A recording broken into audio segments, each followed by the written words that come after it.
All right, joining me now live from Copenhagen is Ousman Ferzauli, the foreign minister of Ahmed Zakayev's Chechen government in exile, as it's known. So thanks very much for talking to us.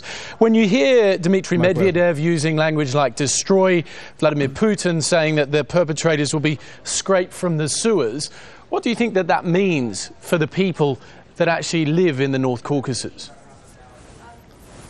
In our deepest and honest opinion, that will be more cruelty in North Caucasus, because such announcement, the consequently, because of several bloodshed, and we are not surprised about the statement of the Prime Minister Putin or President Medvedev, because they're still not investigating, the blowing up the living houses in 1999. But we know definitely, but no Chechen was been linked with this terrorist action. The Wall Street Journal today described any independence movement in that region as effectively dead. Do you concede that, given that there is clearly going to be such a forceful response? I don't think so. I told you again, and I would like to repeat it, that it's happened, when the Russian authority need, such cruel action. When they want, to move, to the North Caucasus, when they want, like again from the Russian parliament, request a big packet of the money, for the defense ministry and the Russian KGB at the Ministry of Interior.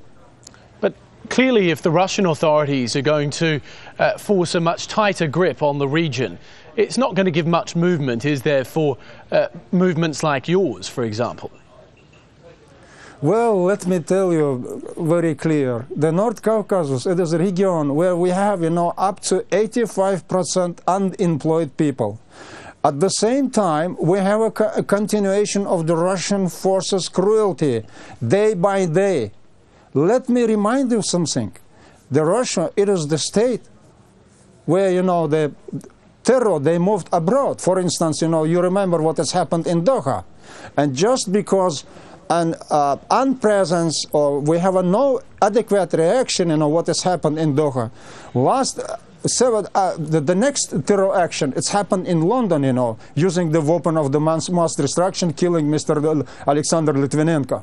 Okay, but even if, for example, your government in exile is not involved in this, that it's more extremist elements that are fighting against Russian authority, I mean, Russia is not going to differentiate, really, and groups or movements like yours are going to get very little room to try and venture into pushing towards an independent state.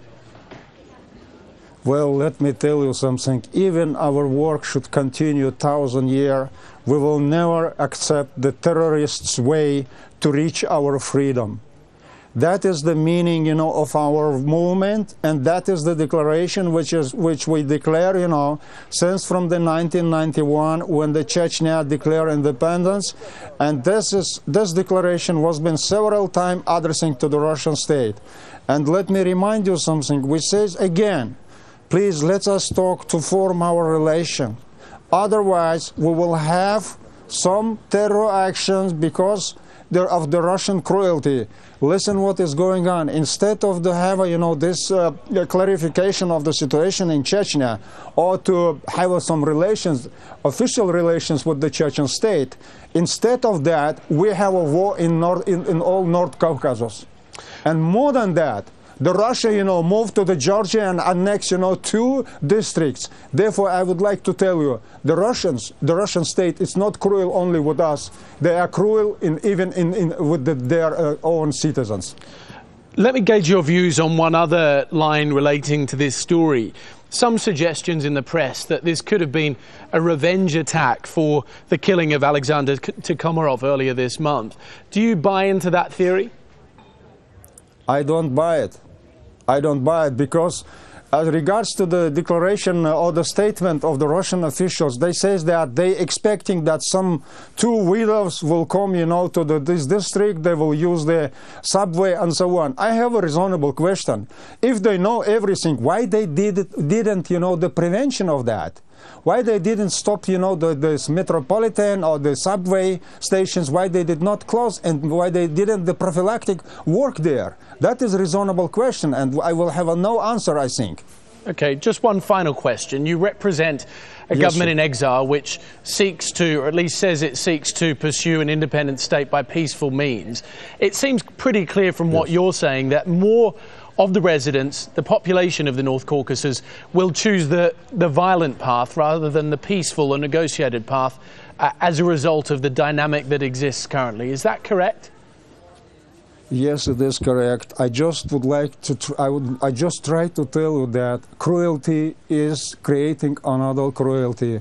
But here, I will not agree or disagree whether this is people from North Caucasus or from the rest of the districts of the Russian Federation, because we don't have investigation and we have not yet result of this investigation.